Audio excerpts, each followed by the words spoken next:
Hi everyone, my name is Corey, and welcome to the Gamble Studio. Today we're going to take a look at the block function in Elevate. Now the block function can be used for a couple of different things. You'll mainly be seeing people using it for stitch in the ditch or doing different blocks on the quilt, so triangles, trapezoids, all sorts of different other shapes. And just with the touch of your finger on the Elevate tablet, you can make it happen. So let's get started. Alrighty, so now that we're over at our machine, let's take a look at the tablet, and you can see that we're in the pattern mode. And there's three different functions that you have in the pattern mode. You've got block, single row, and edge to edge. So today we're going to be talking about block. So I'm going to go ahead and tap on block, and Elevate's going to tell us to mark the boundary representing the stitchable area for the pattern. So move the machine head to each boundary location and press add point.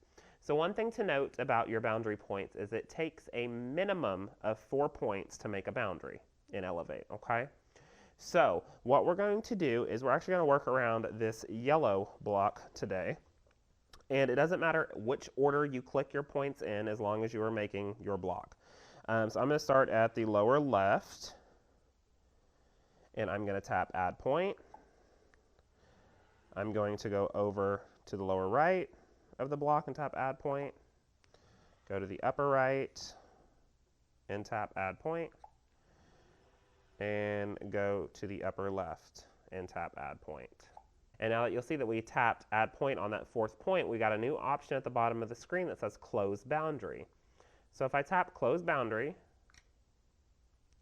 you can see that I have the option to stitch the boundary, which really comes in handy when you're working with stitch in the ditch, which is what we're going to do a little bit later in the video. And you can also add a pattern. So let's go ahead and add a pattern to this block. So I'm going to tap add pattern, and it's going to pull up our pattern manager. So what I can do is I can scroll through the pattern manager to choose which pattern that I'd like to stitch. And I'm going to go with this Destiny Block 4. And this is a pattern by Christy Dillon, absolutely beautiful. So whenever I'm ready to proceed on from the pattern details window, I can tap this little orange circle with a white check mark. And what that is, and you'll see it throughout the software, is it's more or less your okay or continue to the next step, okay? So I'm going to tap on that, and it's currently going to fit the pattern to the boundary. So what it's doing is it's checking the boundary and checking the pattern to fit it into its place. So you can see that it did that. It does it really, really fast. And it's going to show me the pattern in relation to the boundary on my tablet screen. Now you can also see, if I move the machine around, that there is a green circle with a green plus sign inside of that circle. Now what that is it's called your crosshairs, and you'll see that throughout the software as well. And what it is it's where your machine is at on the quilt in relation to the pattern on the screen. So I can kind of move my machine around and see where it's going to be. Now, if I want to resize or change or flip or do anything with this pattern, I can do that right from the tablet screen. On the bottom left-hand side, I've got Edit. So I'm going to tap on Edit. And it's going to open the Edit Block Pattern screen. The first thing that I'm going to see is the margin. So it's going to come in standard with a 1/4 inch margin as best as it can around the block. So right here in this screen, I have the original pattern size. So what the pattern is going to be quilted on the quilt before we change anything. And I can also see that I've got 9 little orange circles around this pattern. And so what I can do is if I tap and hold on one of those, I can come in and change this pattern for it to fit however I need it to fit exactly to this boundary. So if I want to fill it up as best as I can do that right here on the screen to make it work exactly the way I want it to look. You can also rotate the pattern. So if I come to the rotate section, I can rotate the pattern. It's going to rotate it by 45 degrees standard, but you can also come in and change it, or you can rotate just by 1 degree at a time, just by doing the plus and minus right here. You can also flip the pattern horizontally or vertically. So if you want to change the look of the pattern, give it a little bit of a different feel on the quilt, you can press the horizontal flip or the vertical flip. Now this pattern is a square pattern. Everything is they're all matching on each side, so you won't really notice the flip, but there are some that when you flip it, you'll definitely be able to tell whether or not it was a directional pattern or not. I can also come into the move section if I want to move things around just to fit them exactly where I want it to be. Now I can also say this pattern looks really good, but this is not going to be the one for this block like I thought it was. So I have a little heart right here, right above that orange check mark. I can tap on that heart, and that's going to take me into the pattern manager again. So from there, I can choose a different pattern if I'd like to see stitched out. This is the pattern that I do want to go with. I just wanted you to see how you could easily change them if you wanted to instead of having to click out all those points again. So I'm going to tap the back button to go back. And I can go back straight back to where I was on my edit screen, and I'm going to tap my check mark. And from here, we're back at our start screen. Now, right next to edit, we'll see virtual stitch out. So if I tap on virtual stitch out, you can see the path that the pattern is going to take before it even begins. So you can follow the red color lines on the screen to see where it's going to be stitching out. At the top right of your screen, you'll see stitch and points. So if you have a Vision machine, you'll see stitch and points. If you have a Plus machine, you won't. But what stitch and points is whenever it gets to a point in that pattern, the machine will stop and take an additional stitch in that point to make sure those points are really, really crisp and really, really sharp for you. Now, the only downside to that is it does take a little bit longer for that to happen because the machine has to stop at each point to take those additional stitches. You can toggle this on or off while the machine is stitching. Just give it a few seconds to buffer to either turn it on or off whenever it's stitching. If you'd like to see where the machine is going to move before it even starts stitching, you can turn your needle off and the machine will go to its starting point and begin to follow the path of the pattern without stitching. So you can kind of take a look and see where it's going to go before it even does it. I like the way that it looks. I've done my checks, I've done my stitches per inch, my speed. I can go ahead and tap start on the screen. The machine is going to move to its starting point. Take a single stitch, and it's going to tell us to pull up the bobbin thread and then press continue to begin stitching. So I'm going to pull up the bobbin thread, hold that bobbin thread, and tap continue. The machine is going to start doing its tie-off stitches.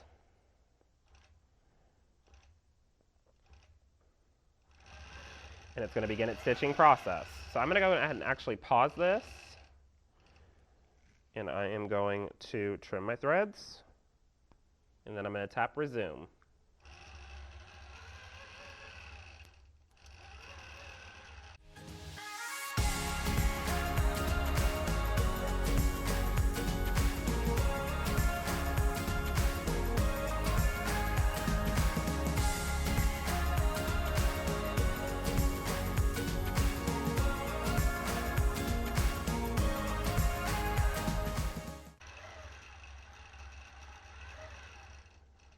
All right, so the machine is coming to its final points. You can see that it's doing its tie-off stitches right now.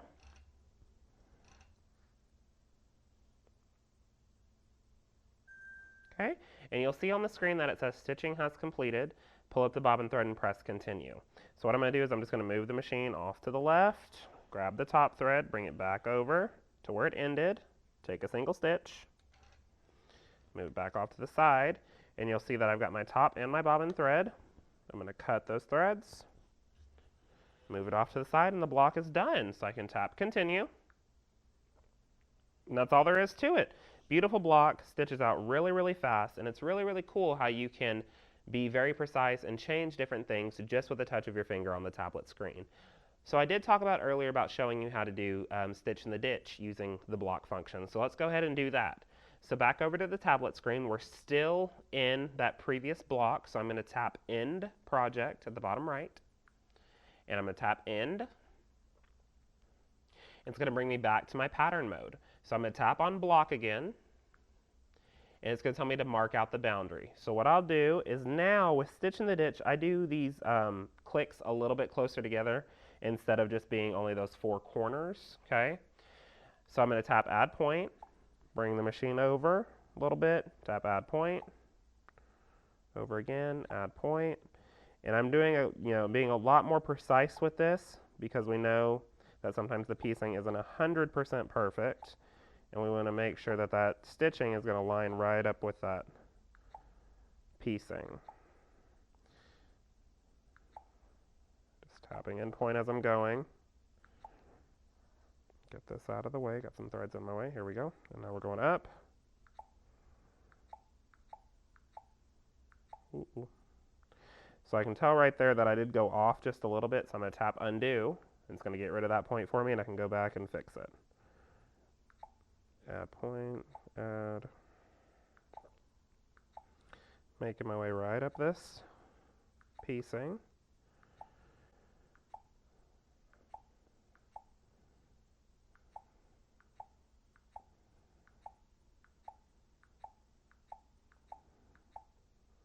There we go. Okay, and then we're going to bring it back down.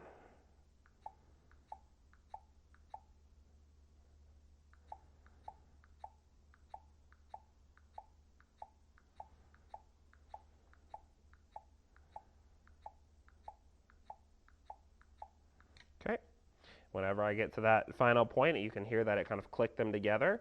And now I'm going to come to stitch boundary. So I'll tap on stitch boundary. Okay, and it's going to start with a speed of 4. Okay, so while it's going, you can kind of choose whatever speed you're wanting. 4 is a good starting point for me, so I'm going to go ahead and tap start. Okay, it's going to take a stitch, pull up my bobbin thread and tap continue.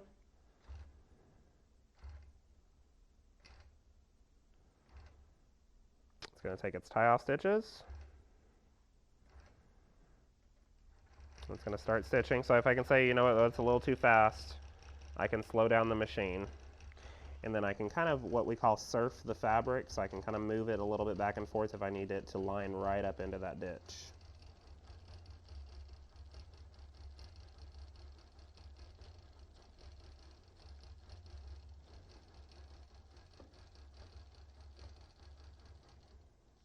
Okay, so we've got to the first, we've done the bottom, so now it's coming up to the top.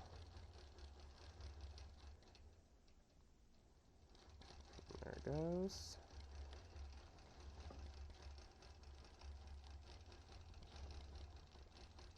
Like I said, I just have my my left hand and my right hand on the fabric if I need to move it just a little bit to adjust if need be.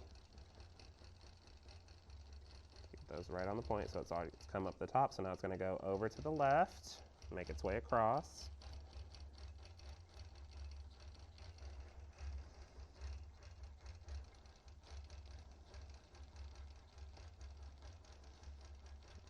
And this one I can tell I'm doing a little bit more work to get that to line back up. So it looks like I didn't get those points clicked in 100% perfect.